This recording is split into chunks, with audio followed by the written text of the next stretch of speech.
siang semuanya. Di sini saya akan mempresentasikan hak asasi manusia pada penanganan pasien dengan perbedaan gender dalam praktik penata anestesi.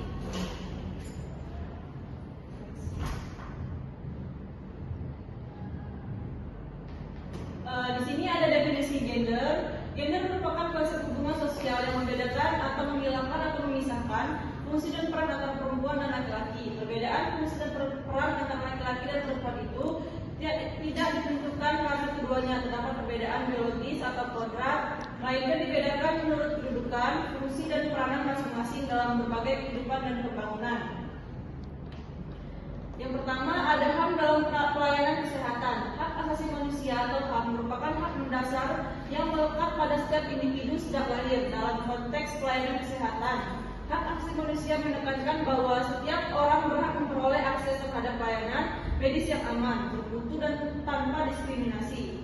Hal ini diatur dalam Undang-Undang Nomor 39 Tahun 1999 tentang Hak Asasi Manusia dan Undang-Undang Nomor 36 Tahun 2009 tentang Kesehatan, yang menegaskan bahwa negara wajib menjamin hak atas kesehatan sebagai bagian dari kesejahteraan umum. Dalam praktik keperawatan anestesi, penerapan HAM berarti memastikan setiap pasien dihormati martabatnya, mendapatkan informasi medis, serta dijaga privasinya selama tindakan anestesi. Penata anestesi tidak boleh membeda-bedakan pelayanan berdasarkan gender, agama, usia maupun anestesi sosial pasien.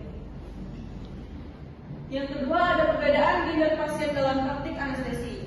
Gender tidak hanya merujuk pada perbedaan biologis antara laki-laki dan perempuan, tapi juga menyangkut aspek sosial dan psikologis yang mempengaruhi perilaku, kebutuhan, dan persepsi terhadap pelayanan kesehatan.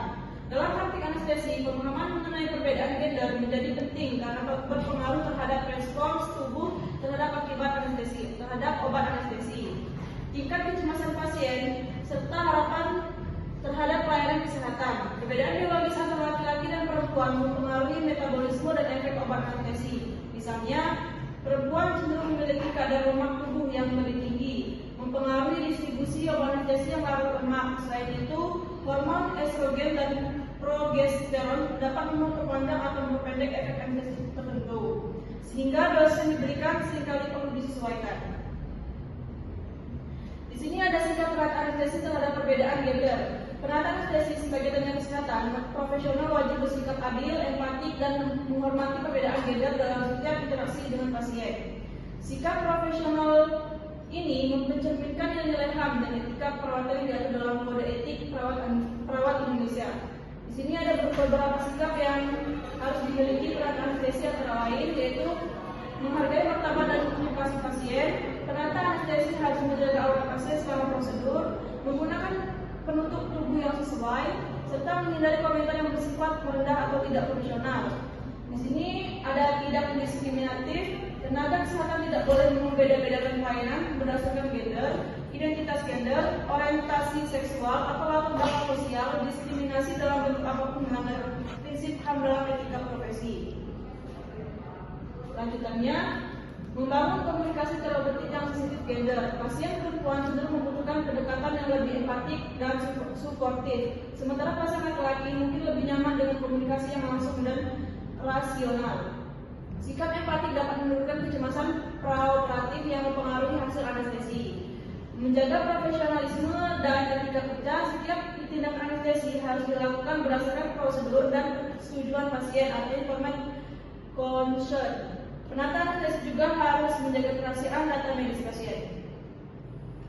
Di sini ada implementasi HAM dalam penata anestesi. Implementasi HAM dalam pelayanan anestesi dapat diwujudkan melalui beberapa langkah konkret, yaitu yang pertama, ada pelayanan tanpa diskriminasi. Semua pasien berhak mendapatkan pelayanan yang sama tanpa memandang jenis kelamin, gender, atau orientasi seksual. Yang kedua, ada pemberian informasi konsep yang jelas. Penata anestesi harus menjelaskan tindakan, risiko, dan manfaat prosedur anestesi dengan bahasa yang dapat dipahami pasien, tanpa adanya tekanan atau paksaan. Menjaga kerahasiaan dan privasi pasien. Semua informasi medis pasien harus dirahasiakan, termasuk data terkait identitas, gender, atau kondisi pribadi lainnya. Di sini lanjutannya yaitu yang ketiga, pendidikan dan pelatihan etika HAM. Edukasi berkelanjutan mengenai etika, hak asasi manusia, dan kesetaraan gender perlu dilakukan agar tenaga kesehatan memiliki sensitivitas sosial dan budaya dalam praktik klinik. Yang terakhir yaitu pendekatan holistik dan humanistik. Pelayanan anestesi sebaiknya mencakup perhatian pada aspek fisik, emosional, sosial, dan spiritual pasien. Hal ini mencerminkan penghargaan terhadap nilai kemanusiaan yang menjadi inti dari HAM.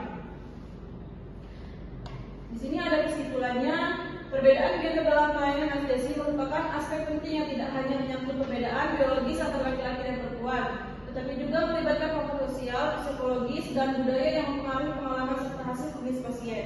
Dalam konteks pelayanan kesehatan, penerapan hak asasi manusia atau HAM menjadi landasan utama agar setiap pasien memperoleh pelayanan yang adil, bermutu, dan bebas dari diskriminasi.